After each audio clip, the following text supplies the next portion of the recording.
Welcome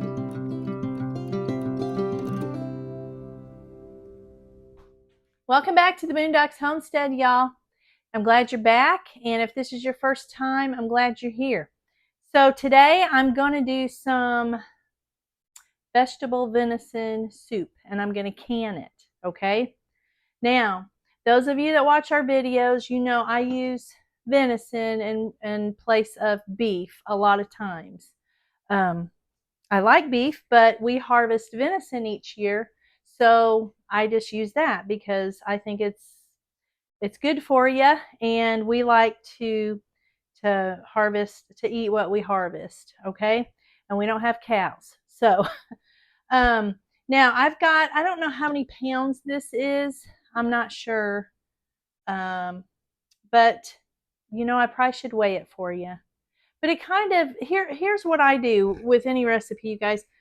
I will put in what I think looks good for us, for our family. And that's really what you want to do, because some people like more meat, less meat. So if I had to like kind of guess, there's probably about 5 pounds here. Easy. Yeah, there probably is. Maybe 4 to 5 pounds. So that kind of give you an idea, okay? Now I am using my ball book to can it, so I just went ahead and I'm going to use. I will alter this recipe because you guys know how I am. I alter it to my liking, and that's what you should do too, okay? If it doesn't break any of the rules, as far as canning, but that's what I'm going to do. Like, this calls for vegetable oil to do your meat in, to cook your meat in a little bit, to brown it, and I'm using a little bit of lard, okay? And now if you're using beef, I don't know. I wouldn't use very much at all of any kind of grease or oil. But being as I'm using venison and it doesn't have a lot of fat content, then, and if you're using beef that doesn't have a lot of fat content, then that'd be fine. So that's why I probably put a tablespoon of lard in here.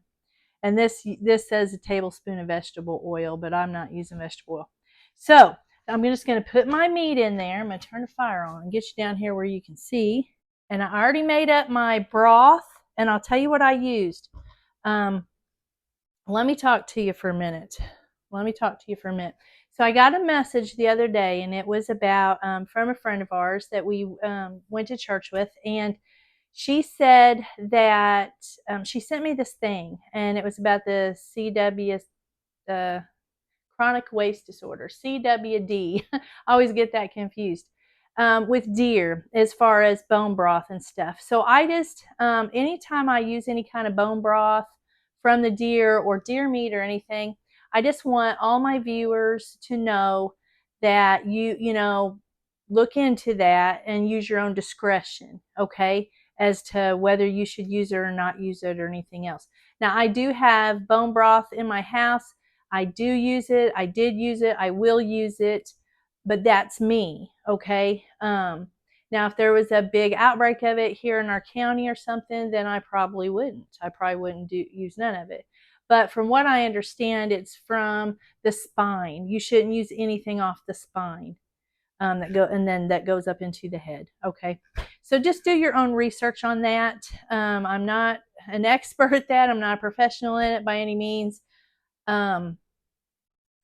But I've been doing it for years, and doesn't mean that it's right, and it doesn't mean that it's not going to hurt me someday. I'm just saying, okay? But anyway, today I am going to use this for my soup. So I have got a beef base that I put in water, and that's what I'm going to use for today, okay? And it will make my soup taste a little more beefy than venison-y, okay?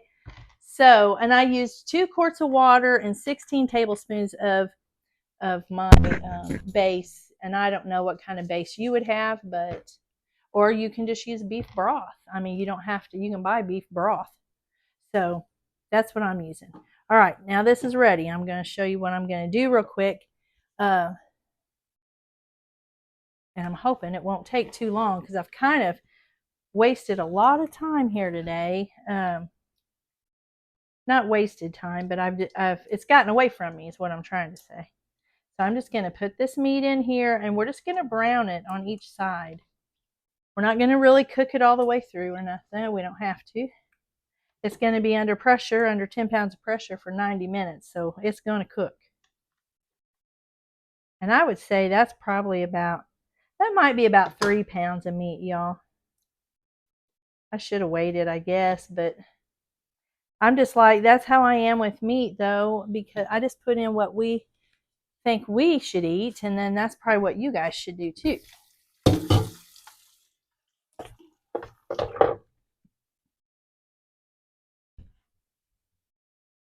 Okay, I'll get you back up here for a minute and talk to you for a minute again.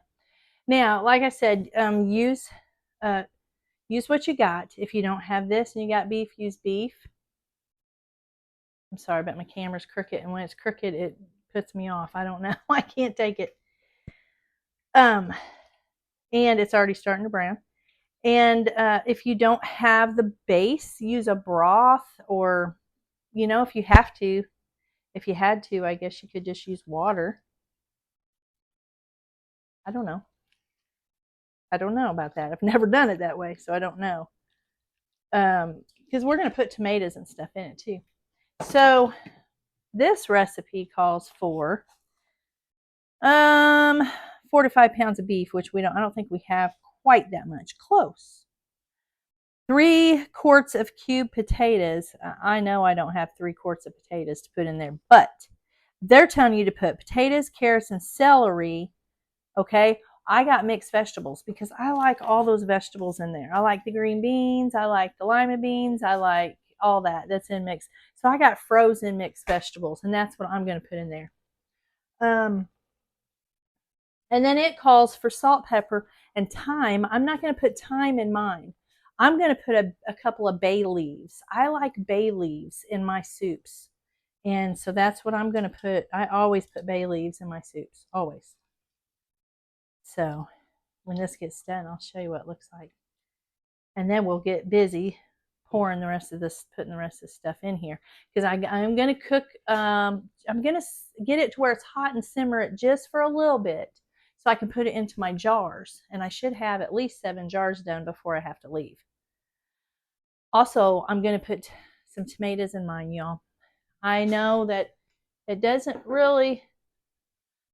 call for it, but I want some of my tomatoes. These are from 2022, but I need to use them up anyway, so I'm going to put some of them in there for sure. And I cannot find my little thing. Tim got me another one, and I cannot find it. He's just going to kill me, be mad at me.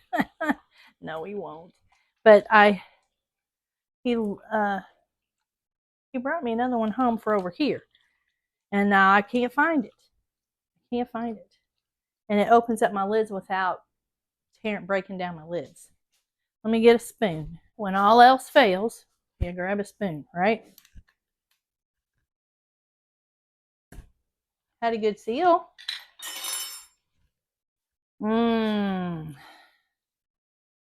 These are just tomatoes and water. I just canned tomatoes and water. I do that a lot. This year I made stewed tomatoes. I like stewed tomatoes. Tim's not a fan, but I like them. Okay, now I want to show you this. See how I just browned that? Now I'm going to drain some of that off because we don't need that extra grease in there because I want to make sure my lid's sealed. So I'm going to drain some of that off. Okay. Now I'm going to go ahead and I'm going to pour my broth in there. Stir it up a little bit.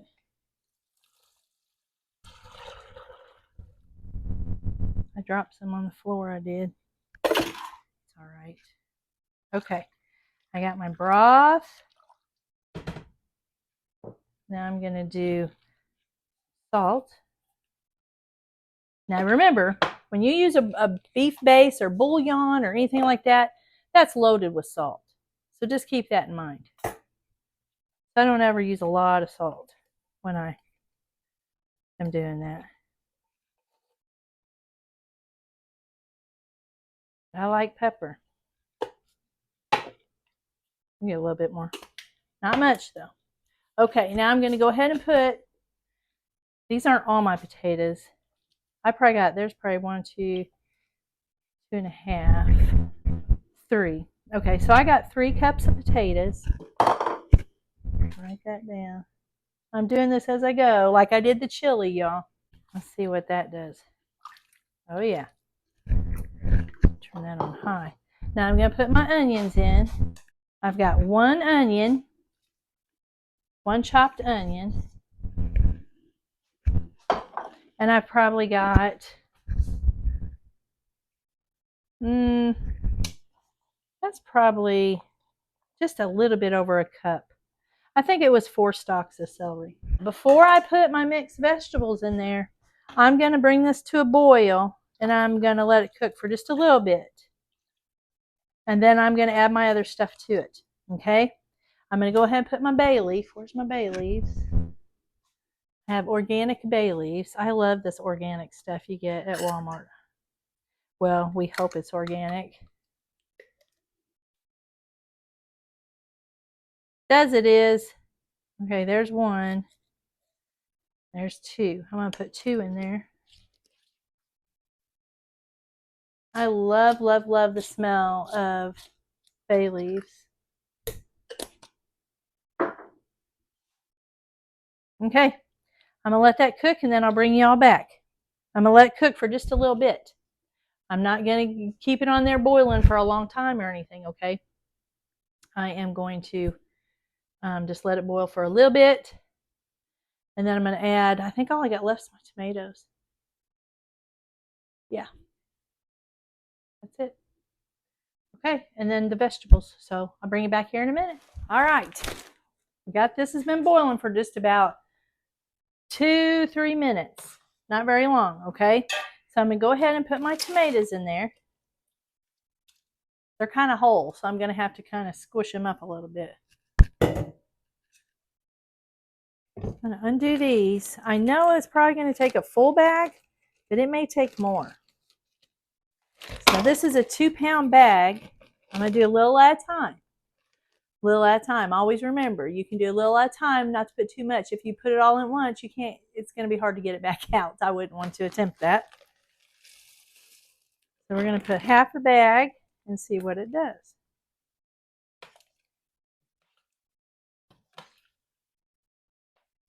I was thinking 2 bags, but I don't think so. Okay.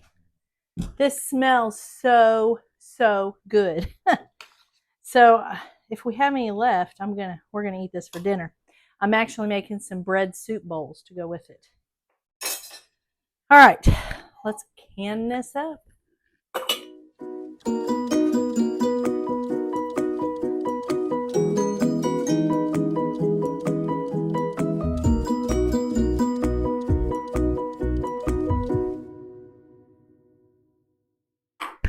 Okay, now we're going to debubble.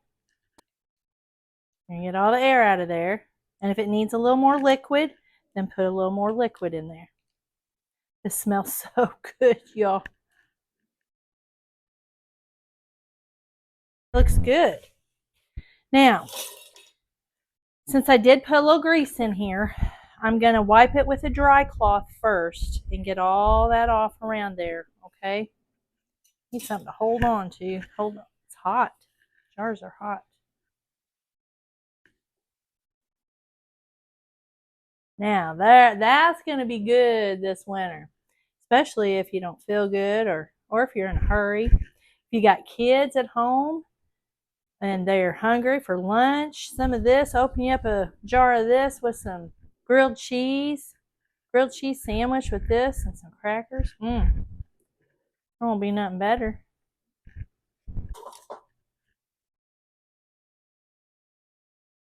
I do want my jars to seal. Anytime you're doing meat that's got any grease in it at all or anything, or you're putting some grease in something, you want to make sure you do these lids.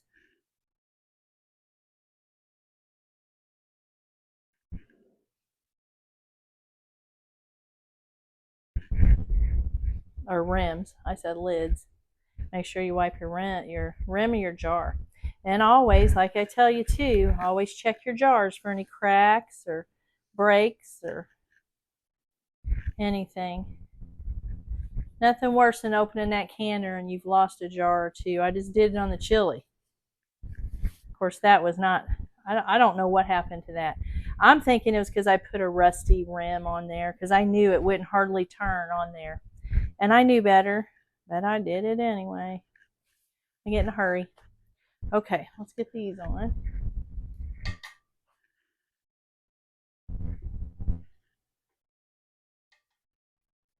Whoop. Guys, I forgot to do this one. Did I? I don't remember. We're going to do it again anyway.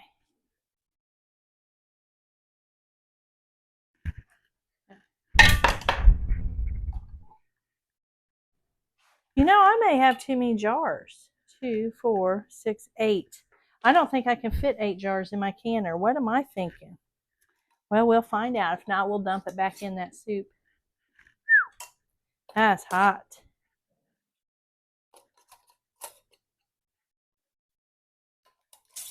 Finger tight.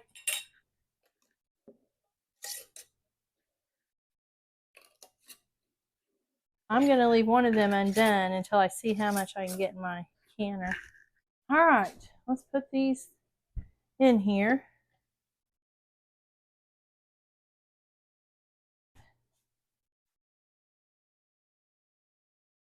And there's a lot. That made a lot of meat in there. There's a lot of meat.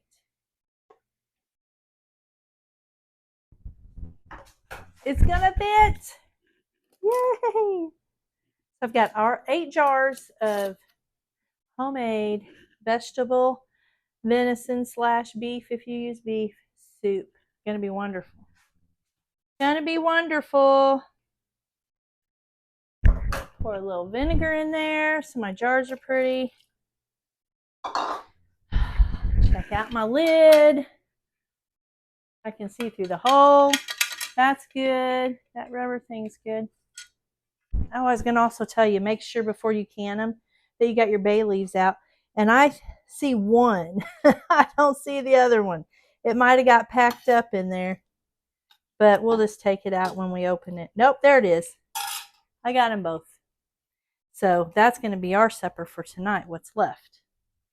Okay, so I'm going to clean up my mess, and we're going to bring this to where it's venting. We'll vent it for 10 minutes. And if you guys aren't sure about this, I'm not going to go through it on this video because I'm kind of in a hurry, but I do have a video on canning. Several. So go back and watch them if you're a first timer, okay? We'll put them on there. I'm going to jazz this up a little bit. See how much I had left? I could probably do a few more jars, but this is going to be our dinner. And I'm going to I think there's enough vegetables. I won't need to do nothing to it. And then I got our bread bowls. I don't know if you've ever had a bread bowl. They're amazing. I make sourdough bread bowls. They're just little bread bowls, and then you just cut the little hole out and you pull the bread out and you put your soup in it. And when I get one done and we sit down to eat, I'll show it. I'll let you see it if you don't know, if you've never had one. Anyways, that's going to be some good dinner. All right, well, don't go nowhere. This is going to be done here a little bit, and I'll bring you back when that's done and cooled down, and I got the bread bowls made. So the next thing we'll be eating, okay? So don't go nowhere.